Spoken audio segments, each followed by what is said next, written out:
Hello. Thanks for coming today. We have a special guest. This is Connor McManama, and he is a 8th grader, and he is going to teach you about sourdough starter today, the basics. Here you go. Oh. Yes. Okay. So this. No, the main table, I don't know if they're gonna be. Yeah. I can, Oh, yeah, so I can they move it out. behind it? Yep. Sure, I'll do that.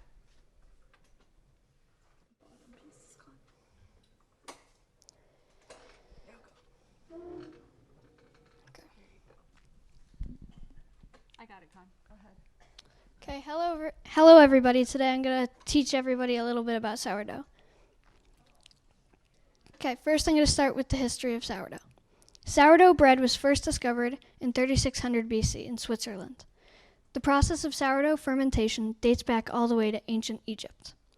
It was used all across Europe, with the sourdough starters being passed through generations. When the California gold rush came to California, all the miners who couldn't access baker's yeast used sourdough techniques to make bread. Boudin Bakery was first created by French master baker Isidore Boudin in San Francisco in 1906. He made San Francisco sourdough famous. They still use the same sourdough starters in their bread today. The COVID-19 pandemic brings this hobby to home kitchens for many while in lockdown. We're going to show a quick video of the Boudin Bakery.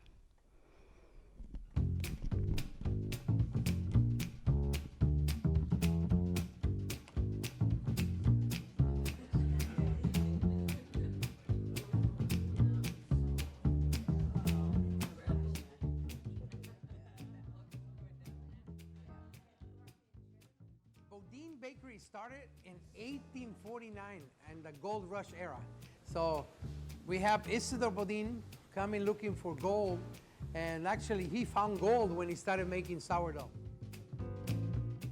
He started baking with the same piece of dough that I have right here in my hands.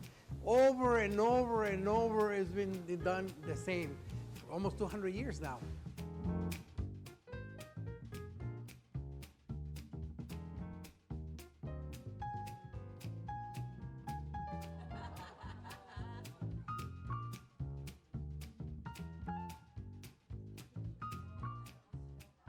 Flour, water, salt, and a piece of this dough. 4 simple ingredients to make our great loaf of bread.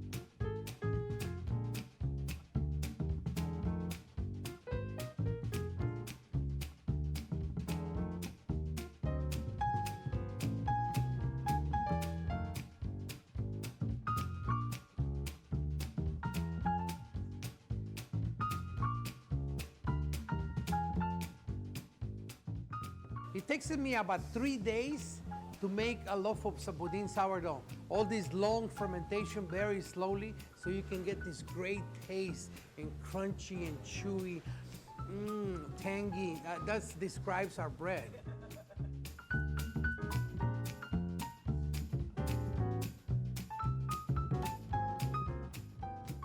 It just reminds me of San Francisco and everything I loved about growing up here. It's perfect.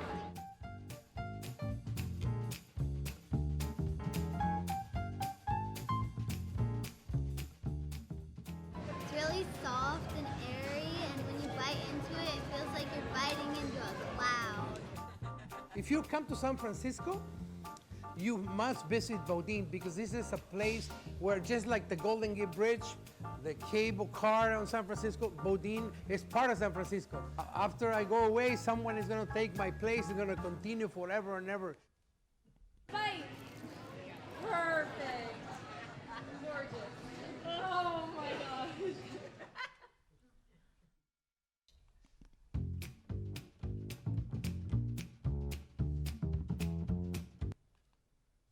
Okay. This is the history of sourdough bread. There's some we already talked about how it started in Egypt, and in Switzerland all the way back. But if you look, it says right here that in the barbarian period, the bread disappeared in 300 AC. The bread disappeared all the way until the 1100s, when it started to reappear in France, meaning there was about 800 years without bread. Then, in the 1800s, baker's yeast was first discovered by Louis Pasteur, and now bread is worldwide famous. What is starter? Starter is a mixture of flour, water, and yeast that is the basis for sourdough bread. It is a colony of living microorganisms, and since it is alive, it will require regular feeding. The process of sourdough fermentation involves harboring a colony of yeast in a slurry of flour and water. This sourdough starter forms a culture of lactic acid bacteria and yeast that produce carbon dioxide that helps bread dough rise. This was the original form of rising bread used throughout human history, until the discovery of commercial yeast in the mid-19th century by Louis Pasteur. When you make yours, what I like to do is name mine. So this is a picture of mine at home, and I named him Jeffrey. Starter needs to be fed and have time to grow to be able to make sourdough. Starter needs to be fed just like humans, just a little less often. It is alive. If not fed, it may affect your bread. The more you keep the feeding on track, the better the bread. Some people keep the same sourdough in their family for many generations. It can be kept on the counter if you use frequently for bread making, but can also be stored in the fridge for less frequent baking. I refresh my starter at least once a week, and we made all of this a couple weeks ago. Refreshment. What is it? Refreshing your starter keeps your starter healthy and in working order. It involves discarding a bit of the starter and adding more water and bread flour to feed the yeast. Refreshment means feeding your starter. I found the best way to keep on track is to make a routine for refreshment, like per se every Tuesday or every Thursday. There are many tools that you need to refresh. You need a glass. I like to use a 16-ounce one, like this one. Clear container so you can see your starter grow, but bubbly, and be sure it is healthy or hoochie. That has a wide mouth for easy refreshment with a loose fitting foot. Okay. You can use a kitchen scale. That's not required but ideal for precise measurements. A spoon for mixing, bread flour, and water.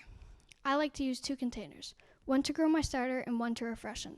But many people just keep it in the same jar, and starter likes to be in the same jar, like a wide jam jar. How often? Your starter is considered mature and can be stored in the fridge and refreshed once a week. When you put your starter in the fridge, it is sort of like putting it to sleep because it will not grow or be as active as it would be if you leave it on the counter. The fridge is for maintenance, not growth. You will develop your own schedule for your starter, and based on how often, you can determine the best ratio of water and flour to refresh with. When you are planning to bake, you will want to refresh more frequently to get your starter to a more active state. It needs to be able to double in size before you can bake with it. After I refresh, I put a rubber band on the jar to mark the level and leave it on the counter or in a cool oven or the microwave for a bit before putting it in the fridge. This is what you can do. So this is where it started at, and then you can mark it to see how much it grows. What ratio to choose? There are many different ratios that can help you grow your starter depending on how you want it to grow. A 1-1-1, which is a very common one, is if you're refreshing every day or so. It is 20 grams of starter, 20 grams of water, and 20 grams of flour. Then a 1-2-2 is every once or twice a week, which is 12 grams of starter, 24 grams of water, and 24 grams of flour. And if more than a week or anytime worried about health, you can use a 1-7-7, which is 4 grams of starter, 28 grams of water, and 20 grams of flour. Even if you haven't refreshed in a while, it is easy to get back on track. You can forget for like a month, and it can still get back to health. The process. First, you measure your starter into a chosen container, add water until smooth, and add flour until smooth. Then you mark its height and let it sit at room temp. When it has risen by half, you can store it in the fridge or keep it on the counter. When it reaches its peak at 2 or 3 times its height, you can bake. If you forget, it happens. Sourdough is resilient. Check for mold. If there's no mold, you are good. If you feed your starter feed your starter regularly, it can last indefinitely on the counter. But if you don't want to feed it every day, you can put it back in the fridge. Starters last longer in the fridge where it's cold. When left out, they eat faster and can develop hooch. This is hooch, this black liquid on the top. Hooch is a dark liquid that can form on the top of your starter. You can still use starter with hooch. You can pour it out or mix it off and then refresh again. Experts say to mix it in and it can make your sourdough more sour. When I first got my starter, it was very hoochy. In no time, we had it back on track and made our first bread. Refreshment. Is my starter healthy? This is the checklist. If it has no mold, no hooch, isn't too watery or runny, it doesn't smell like nail polish remover. This is an example of a very good, healthy starter. Discard. Oh. Where'd that go? Discard. Plan to discard some starter each time before you refresh. I know it feels wasteful, but if you are not discarding your starter, it will grow way too big. If you bake often, your discard becomes what you are baking with, and you just feed what you are keeping to keep your starter going. Good news. There are lots of recipes for discard, so it won't necessarily be wasted. My favorite thing to make with discard is waffles up there. Refreshment storage. Starter that you refresh frequently can be stored on the counter. But if your starter that you refresh every few days or once a week can be stored in the fridge to keep it healthy. If you aren't going to bake very often, it probably makes sense to have the starter sleep between refreshments until you are ready to bake. I use a rubber band to mark the level of the starter to show how much it has grown. Healthy starters that you want to bake with should have doubled in a reasonable time, and get the rubber band will help see how big it gets. Levain. This is the bread that I made at home. Starter becomes levain just before you bake. When you bake, make sure you plan ahead, as bread is a lengthy process. The first time I made bread, I was pretty nervous about it because there were so many steps, but it was so good. Make a simple boule. There are many tools to make bread. One of them is a bench knife, which helps you make your simple boule, a Dutch oven to cook in, and a proofing bin to keep it overnight. That's a recipe. This is a simple, quick video of how to shape your own boule.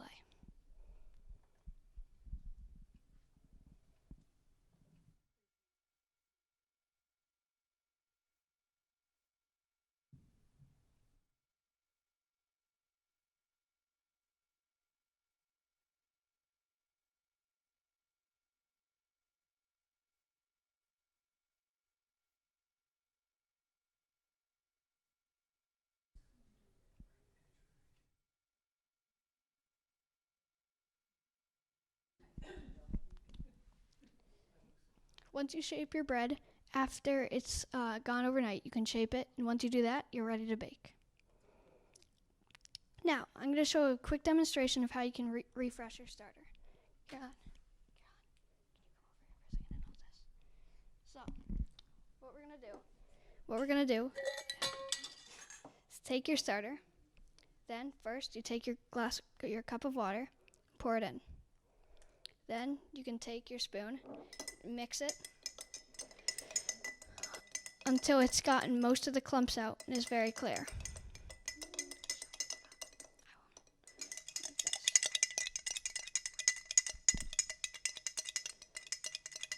Once most of the clumps get out, you can take your flour and pour that in. Then you can Excuse me, what was in the jar to begin with? that is starter that we used before, so we have tons of that back. This is what some of it can grow to. Then you can continue mixing until it gathers and gets kind of like a mix between flour and water. It should look like around this once it is done. I know it looks small, but this little can go a long way. Okay. Do you want to pass it around to everyone? Yeah, so we can pass it around if you want to look at it.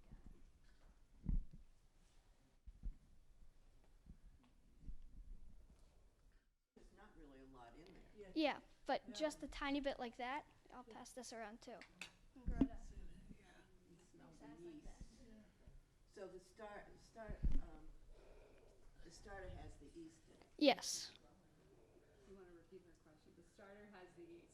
So the starter is what you need to start the Yeah, whole thing. that And can. now you just have to take care of it. Yeah. It's growing.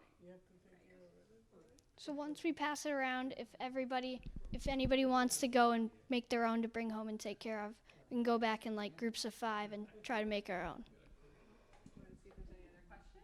Yeah. Any other questions?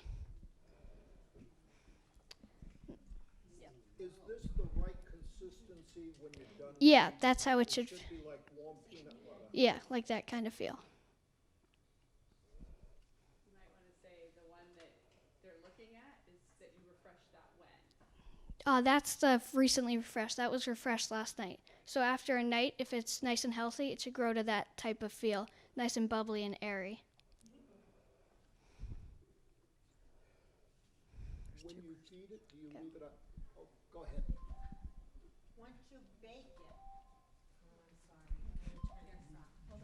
How long does it last? Once you bake it.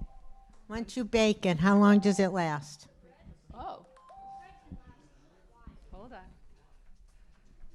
We don't know. We eat it pretty fast. We usually eat it pretty fast, but we've given it to friends, and it lasts them a pretty long time. Okay, I'll get this question here. I forgot the question. Oh, once you feed the starter, do you leave it out for a period of time and then put it in the refrigerator? Hold on. Wait for the mic. We usually do it at night, and then we go to sleep, and by the time we wake up in the morning, it grows very big, and it's ready to be baked with. Sometimes all over the Yeah, it was this morning. yes. It was everywhere. Any other questions? Any other questions? So just invite them to join you at the back then. Okay, so we can go in around groups. Everybody wants to start your bread journey. We can go in groups.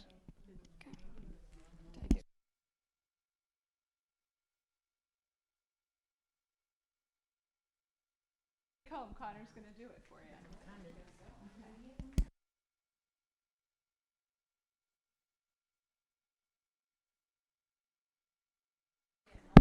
You did great. So let's line people up. Yes, we pre-measured. We made this really easy. Even if it looks Spread them out. really, really big. So let's just start with however many can fit right here. So everybody's here for right now, and then we'll get these.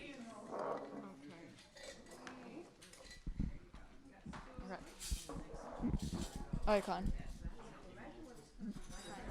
Connor, question please. What flour did you use to start? Right here. King Arthur, okay. I've got an organic whole wheat bread. This is Connor. Any flour, does fine. If anybody wants to know the type of flour we use King Arthur's bread flour. Just if anybody wants to know. We like King Measure 100 grams of this. We have a scale that we use. Yeah. Usually 12, 24, 24. That's usually our size. I took a picture of that slide. Yeah, I usually, for 2 cups of starter, I usually add a cup and a half of water and then flour to get the right consistency. What are we doing? Is there a question? No. Okay, Con. So everybody's ready. Explain. We're ready. Add your water. So the first step, if you have water, pour your glass in. Pour it in. Yep. Oh no! Everybody's gonna get. Then just keep mixing if you get it until it feels like you don't feel too many clumps left. And then mix it.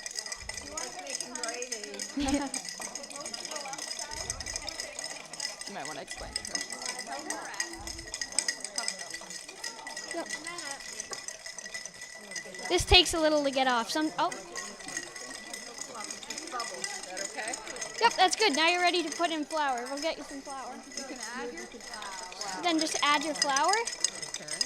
And then just mix it up until it. Yep. You can just. So just pour it all in. And mix that. Then just mix it up. You want all. They measured with a scale. It was measured precisely for you. Yeah. There. Oh, that looks good. That looks good. That looks good. Oh my gosh. I can't cook. Make sure everybody gets it. Question. You're going to refresh your starter. You take a cup and a half of the starter out and you refresh that and you end up with discard. What we do, why we measure into a separate jar, is that way we just Always take. a clean jar. We do because it's easier to measure. You take 12. Okay, now you can just flatten it out. So like, yep. And then you just, then all you have to do, just, Okay. then you just put this on, boom, and then it'll end up growing over. As long as it's all mixed. That's, yep, all these are good. So just Just put the top back Just on. put it on really loosely. So put this on and then just put it on. Just loose. Just really like loose. that. So once this doubles in size, it's ready to make bread? Yes. And how much do you take out to make some bread? I can show you, we have a book up there. I can show you a recipe. Okay, how so much we to have make. to look up a Yeah, recipe. we have a and book. then in terms of whatever remains in the jar, how do you know what water and flour to put in that? Well, Is so that the 1-1-1? yeah, or- so depending on how much you usually stick to one. So we usually stick to a 12, 24, 24. So we kind of know what 12 looks like now. So 12, like that's probably like 20. So like half of that can get you. Do you have those ratios written out? You can keep it for like 2 weeks. Do you have those ratios printed out? Yeah, I can go get them. Can you take this? I have to go get the book. Yeah. Let's get in the book. That looks really good.